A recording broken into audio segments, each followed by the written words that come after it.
Shri Shyam education group की online class में आपका स्वागत है।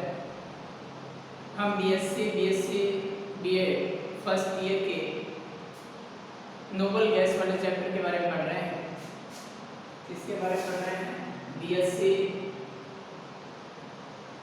और BSc BEd first year chapter है नोबल गैस का चैप्टर है नोबल गैस और हम पढ़ रहे थे केमिकल प्रॉपर्टीज के बारे में, रासायनिक गुणों के बारे में। इसके बारे में पढ़ रहे थे रासायनिक गुणों के बारे में।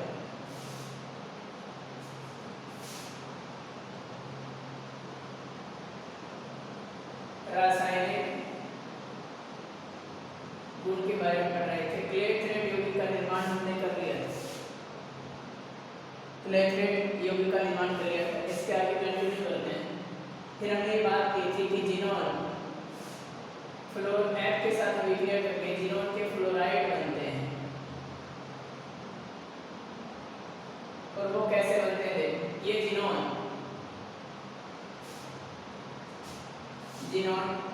F2 के साथ रिएक्ट होगा। किसके साथ? F2 के साथ। निकल की उपस्थिति में 400 डिग्री सेल्सियस बनाएगा जिनोन के फ्लोराइड XeF2 में बदल जाएगा। किसमें बदल जाएगा? XeF2 में बदल जाएगा। यही यदि विक्रिया फ्लोरीन के साथ वो 300 डिग्री सेल्सियस ताप, कितने ताप पर हो? 300 डिग्री सेल्सियस ताप पर, तो ये जिनोन के टेट्रा फ्लोराइड में बदल जाता है XeF4। किसमें बदल जाता है? XeF4। यदि जिनोन की विक्रिया फ्लोरीन से हो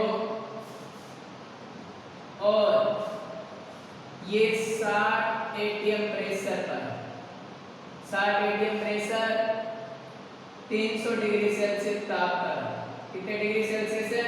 300 डिग्री सेल्सियस, तो ये जिनोन के टेट्रा फ्लोराइड बन जाता है। क्या बन जाता है? जिनोन के tetra fluoride, sorry hexa fluoride XeF6 में बदल जाता है। इसमें बदल जाता है XeF6 में। दोबारा सुन लो, जिनोन फ्लोरीन के साथ रिएक्ट होता है निकल की प्रेजेंस में 400 डिग्री सेल्सियस, तो बनाएगा जिनोन डाइफ्लोराइड। जिनोन क्लोरीन के साथ 300 डिग्री सेल्सियस पर रिएक्ट होकर बनाएगा टेट्रा फ्लोराइड। क्या बनाएगा? Tetra fluoride. यदि जिनोन के साथ फ्लोरीन 60 atm प्रेशर पर 300 डिग्री सेल्सियस पर ताप पर रिएक्ट होता है, तो बनाता है हेक्सा फ्लोराइड। क्या बनाता है? Hexa fluoride. ये है जिनोन के फ्लोराइड। इसके अलावा जब जिनोन ये फ्लोरीन क्रिप्टॉन के साथ रिएक्ट होता है, किसके साथ रिएक्ट होता है? क्रिप्टॉन के साथ, तो क्रिप्टॉन का फ्लोराइड बनता है। जब जिनोन क्रिप्टॉन के साथ रिएक्ट होता है, किसके साथ रिएक्ट होता है? क्रिप्टॉन के साथ।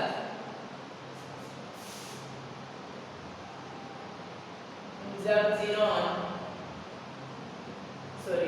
फ्लोरीन Kr के साथ रिएक्ट होता है, Kr के साथ रिएक्ट होता है, तो क्रिप्टॉन के फ्लोराइड में बदलता है। किसमें बदलता है? क्रिप्टॉन के फ्लोराइड में बदलता है। देखिए कैसे।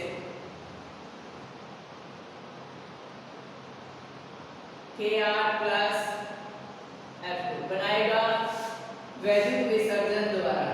किसके द्वारा बनता है ये? वैद्युत विसर्जन द्वारा। और बदलेगा किसमें? KrF2 में। किसमें बदलेगा? KrF2 में। क्रिप्टॉन डाइफ्लोराइड में बदलेगा। किसमें बदलेगा? क्रिप्टॉन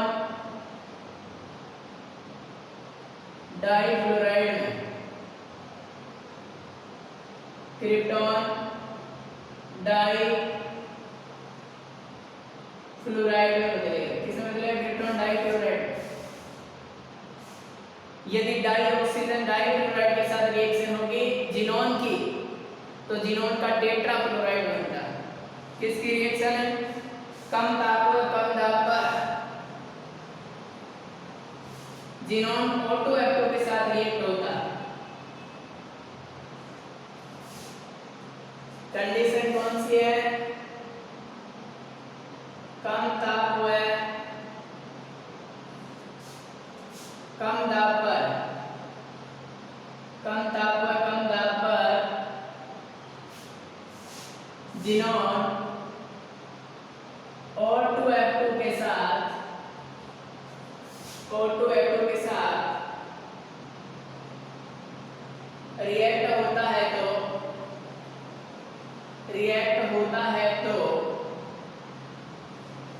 ये क्या बनाएगा? टेट्रा फ्लोराइड बनाएगा। क्या बनाएगा? Tetra fluoride. क्या बनाएगा? Tetra fluoride. देखिए ये जिनोन है Xc, किसके साथ रिएक्ट होता है? 2 O2F2 के साथ। और जब Xc 2 O2F2 के साथ रिएक्ट होता है तो ये जिनोन अपने टेट्रा फ्लोराइड में बदल जाता है HCl4 में। किसमें बदल जाता है? जिनोन टेट्रा फ्लोराइड में। और साथ में क्या बनेगा? 2O2 बाहर निकल जाएगी। क्या निकल जाएगी? 2O2। ऐसा कब होगा? कम ताप और कम दाब की परिस्थिति में। ताप और दाब क्या होगा? कम होगा। ताप और दाब क्या होगा? कम। ठीक है, ये बात थी। अब आते हैं उत्कृष्ट गैसों के उपयोग के बारे में। किसके बारे में? उत्कृष्ट गैस के उपयोग के बारे में। देखो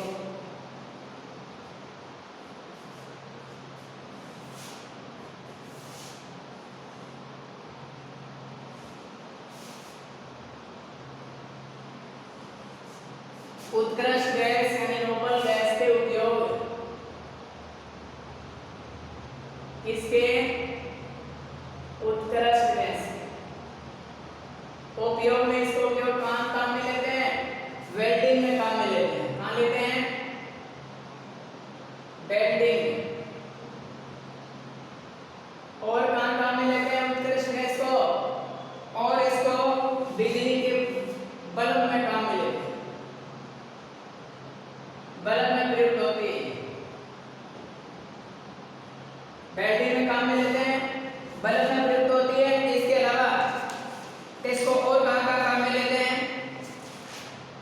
देखिए कैंसर उपचार में, कैंसर उपचार में प्रयुक्त लेते हैं। और कहाँ काम में लेते हैं? रेडियो एक्टिविटी के अध्ययन में।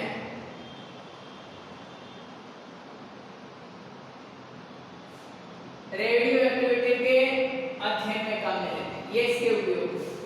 ठीक है, अगला हेडिंग रहेगा जिनोन का रसायन उपयोग। क्या क्या है?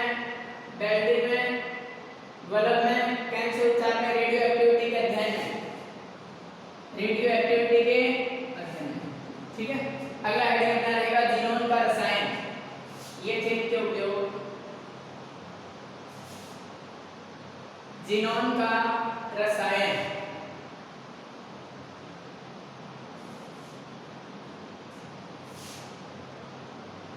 जिनोन का रसायन और जिनोन के यौगिकों के बारे में पढ़ेंगे। सबसे पहला होगा जिनोन का फ्लोराइड। पहला कौन सा है? फ्लोराइड, जिसका निर्माण अभी हमने किया था जिनोन के फ्लोराइड का। दोबारा देख लेते हैं कैसे किया था। जिनोन F2 के साथ रिएक्ट हो रहा था, निकल की उपस्थिति में 400 डिग्री सेल्सियस बना रहा था XeF2। क्या बना रहा था? XeF2। जिनोन F2 के साथ रिएक्ट हो रहा था निकल की प्रेजेंस में 300 डिग्री सेल्सियस पर। कितने डिग्री सेल्सियस पर? 300 पर। यह जिनोन का टेट्रा फ्लोराइड बना रहा था। जिनोन फ्लोरीन के साथ रिएक्ट हो रहा था 60 atm प्रेशर पर और 300 डिग्री सेल्सियस ताप पर। तो जिनोन का क्या बन जाएगा? XeF6। जिनोन का टेट्रा फ्लोराइड। क्या बनेगा? जिनोन का टेट्रा फ्लोराइड। ठीक है। इस प्रकार से जिनोन के डाइक्लोराइड बना लिया फ्लोराइड में, टेट्राफ्लोराइड बना लिया और हेक्साफ्लोराइड बना लिया। इस ये तो था जिनोन का फ्लोराइड, डाइफ्लोराइड, टेट्राफ्लोराइड, हेक्साफ्लोराइड। कितने फ्लोराइड बना लिए? 3 फ्लोराइड बना लिए जिनोन के, डाइफ्लोराइड, टेट्राफ्लोराइड और हेक्साफ्लोराइड। पहला हेडिंग है जिनोन डाइफ्लोराइड का। पहला हेडिंग कौन सा है? जिनोन के डाइफ्लोराइड।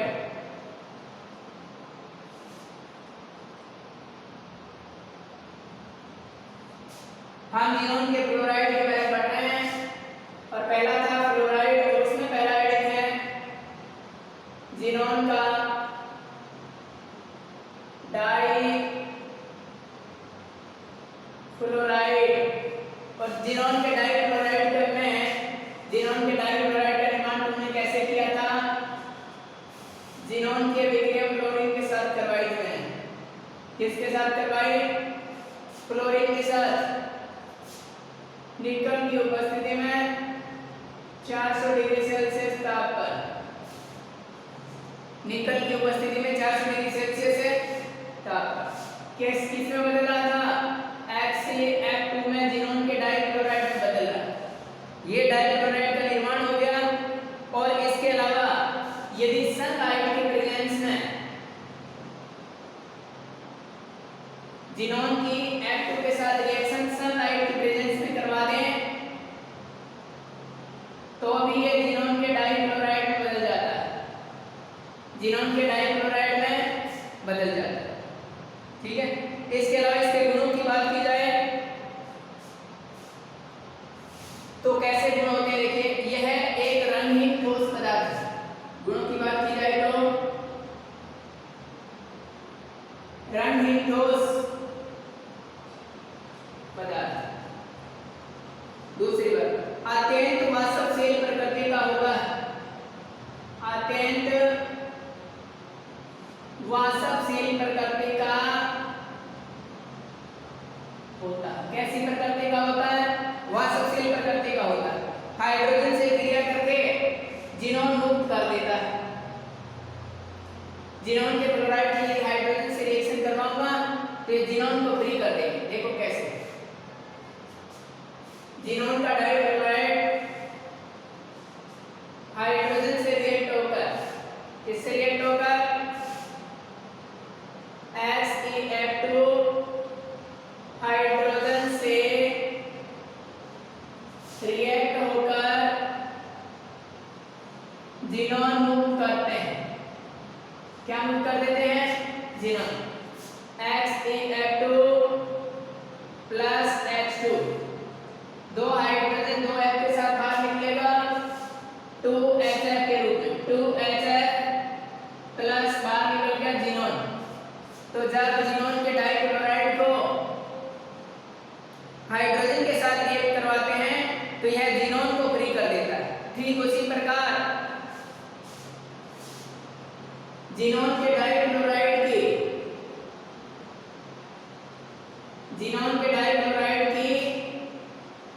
फ्लोरीन के साथ रिएक्शन करवाते हैं।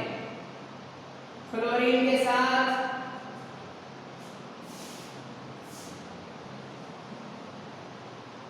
रिएक्शन करवाते हैं तो यह जिनोन टेट्राफ्लोराइड में बदल जाता है। टेट्राफ्लोराइड में बदल जाता है। किसमें बदलता है? टेट्राफ्लोराइड। जिनोन HCl2 किसके साथ रिएक्ट है? F2 के साथ। ये लो F2 बनाएगा क्या? HCl4 जिनोन का टेट्राफ्लोराइड। HCl4 जिनोन का टेट्राफ्लोराइड। ओके। यदि जिनोन के डाइक्लोराइड को किसी एल्कीन के संपर्क में लाए, किसके संपर्क में लाए? किसी एल्कीन के संपर्क में लाए तो ये फ्लोरीन कारक का काम करता है। किसका काम करता है? फ्लोरीन कारक का। वो कैसे देखें?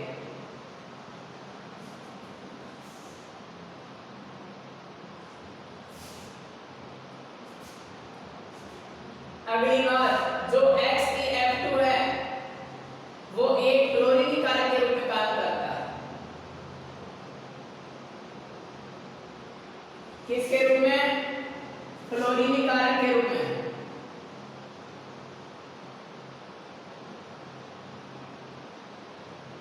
किसके रूप में काम करता है? फ्लोरीन कारक के रूप में। अब होता क्या है, देखिए हमारे पास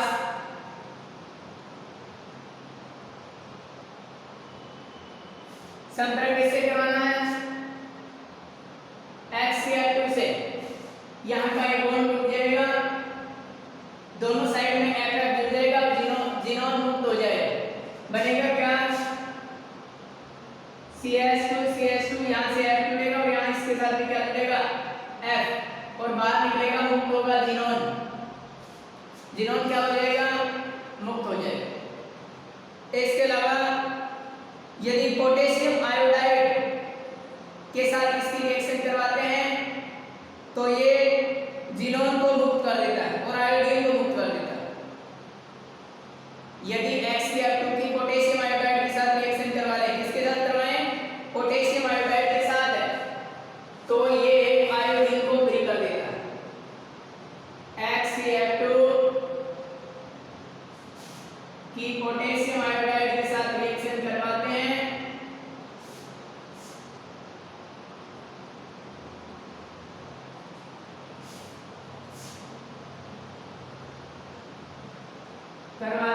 तो यह आयोडीन को मुक्त कर देता है। आयोडीन को क्या कर देता है? मुक्त कर देता है। कैसे? देखिए HCl2 प्लस 2Ki आयोडीन को मुक्त करेगा, मतलब I2 बन जाएगी। क्या बन जाएगी? I2। पहले बना दो I2, 2 के 2F के साथ 2KF, और साथ में क्या बन जाएगी? जिनोन भी मुक्त हो जाएगी। Ki को किसमें बदल रहा है? I2 में बदल रहा है। Ki को किसमें बदल रहा है? I2 में बदल रहा है। अगली बात,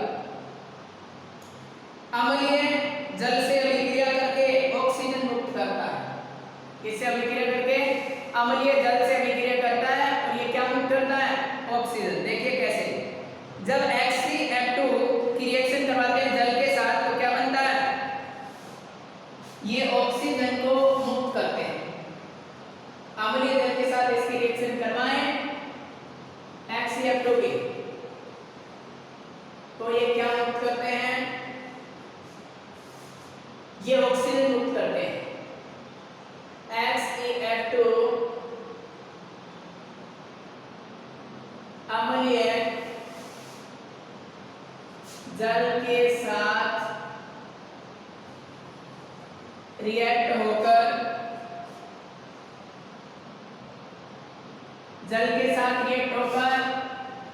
ऑक्सीजन देते हैं। क्या देते हैं? ऑक्सीजन। देखो कैसे, HCl2 जिनोन का डाइक्लोराइड किसके साथ रिएक्ट कर रहा है? जल के साथ। और जल की नेचर कैसी है? एसिडिक। कैसी है? एसिडिक। यहाँ का 2F2 का मतलब 4 F हो गए और 4 हाइड्रोजन के साथ बनाएगा 4HF। क्या बनाएगा? 4HF। इधर 2 ऑक्सीजन बच गए, वो किस में आ जाएंगे? O2 के रूप में। और इधर क्या बच गया? 2 जिनोन जो फ्री हो जाएगा, मुक्त अवस्था में आ जाएगा जिनोन। ये रिएक्शन है अम्लीय जल के साथ की रिएक्शन। किसकी रिएक्शन है? अम्लीय जल के साथ। किसकी? जिनोन के डाइक्लोराइड। और देखिए, यदि ये HCl के साथ रिएक्ट होता है, किसके साथ रिएक्ट होता है? HCl के साथ, तो क्लोरीन गैस फ्री करता है, मुक्त करता है। अगली बात, HCl के साथ रिएक्ट होता है अम्ल के साथ, तो क्लोरीन गैस देता है। किसके साथ है? HCl2 प्लस HCl के साथ रिएक्ट होता है। किसके साथ रिएक्ट होता है? HCl के साथ। तो जब HCl के साथ रिएक्ट होगा तो क्या बनाएगा? देखो, यहां से 2F निकलेंगे, 2H के साथ 2HF बनेगा। क्या बनेगा? 2HF प्लस, यहां से क्लोरीन निकल जाएगी Cl2 के रूप में, ये तो Cl2 के रूप में, और यहां से जिनोन फ्री हो जाएगी जिनोन के रूप में He। तो जब जिनोन के डाइक्लोराइड की हैलोजन अम्ल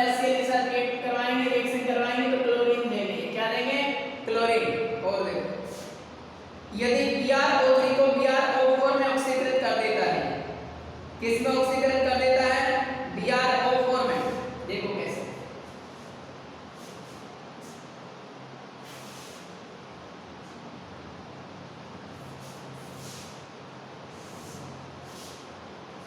BrO3 को, BrO3 माइनस को, यह है कौन? जिनोन का डाइक्लोराइड BrO4 माइनस में ऑक्सीकृत कर देता है। किसमें ऑक्सीकृत कर देता है?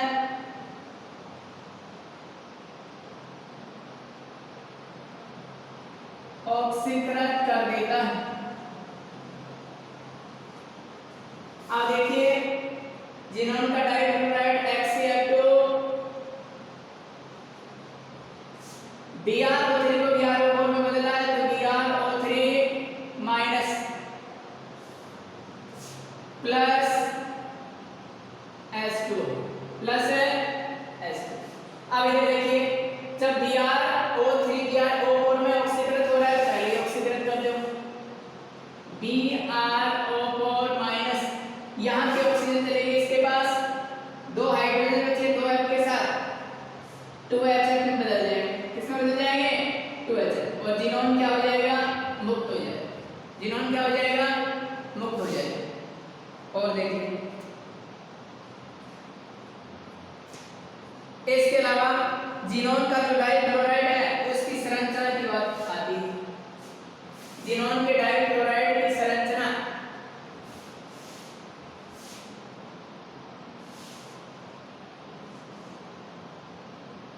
जिनोन के डाइक्लोराइड की संरचना, जिनोन के डाइक्लोराइड की संरचना, संरचना से पहले अपने संकरण निकालेंगे। इसमें क्या निकालेंगे? संकरण। संकरण निकालने के लिए हम n की वैल्यू निकालेंगे, और ये तरीका मैंने पहले वीडियो में बताया था। n की वैल्यू निकालने का तरीका, n क्या है? Number of electron pair, electron युग्म की संख्या, इलेक्ट्रॉन युग्म की संख्या, इलेक्ट्रॉन युग्म की संख्या से। ठीक है, अब देखिए, n की वैल्यू निकालने के लिए मैंने सूत्र तुम्हें दिया था, केंद्रीय परमाणु में संयोजी इलेक्ट्रॉन की संख्या, केंद्रीय परमाणु में संयोजी इलेक्ट्रॉन की संख्या, केंद्रीय परमाणु में संयोजी इलेक्ट्रॉन की संख्या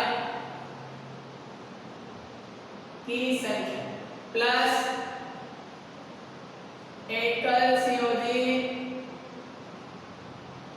परमाणु की संख्या, परमाणु की संख्या, एकल संयोजी परमाणु की संख्या प्लस माइनस आवेश, प्लस माइनस आवेश, और उसके बाद में 2। अब देखिए, HCl2 की संरचना देखने से पहले उसका संकरण चेक करते हैं।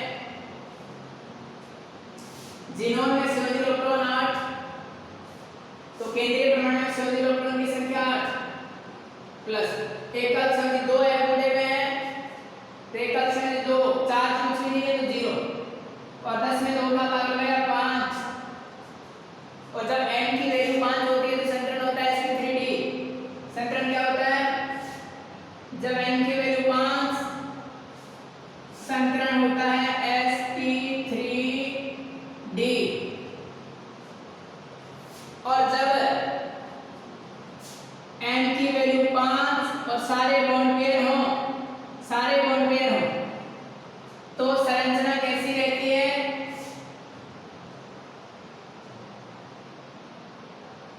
देखिए तो संरचना कैसी रहती है?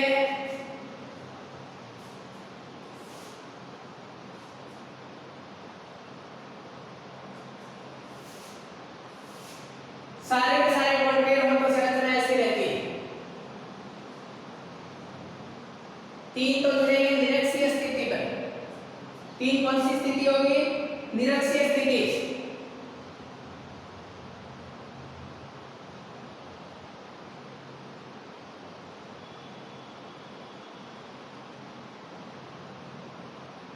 निरक्षीय स्थिति, दो स्थिति होगी अक्षीय, तीन निरक्षीय होगी, दो कौन सी होगी अक्षीय स्थिति। तो ये अक्षीय होगी ऊपर नीचे। तो संरचना बनेगी वो बनेगी त्रिकोणीय द्विपिरामिडीय। कैसी संरचना बनेगी? त्रिकोणीय द्विपिरामिडीय। जब सारे के सारे क्या हो बॉन्ड पेयर हो तो कैसे बनेगी? त्रिकोणीय द्विपिरामिडीय। पिरामिडीय, त्रिकोणीय द्विपिरामिडीय।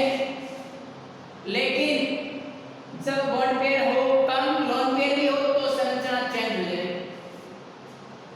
n की वैल्यू 5 आई है वो बराबर होता है bond pair plus lone pair के। जब 5 बॉन्ड पेयर हो कोई लोन पेयर नहीं हो तो त्रिकोणीय द्विपिरामिडीय। कैसी बनती है?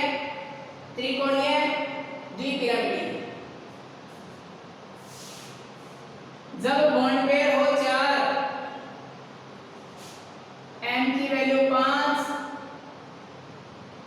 Bond pair plus lp, bond pair हो 4 और लोन पेयर हो 1, तो लोन पेयर को हमेशा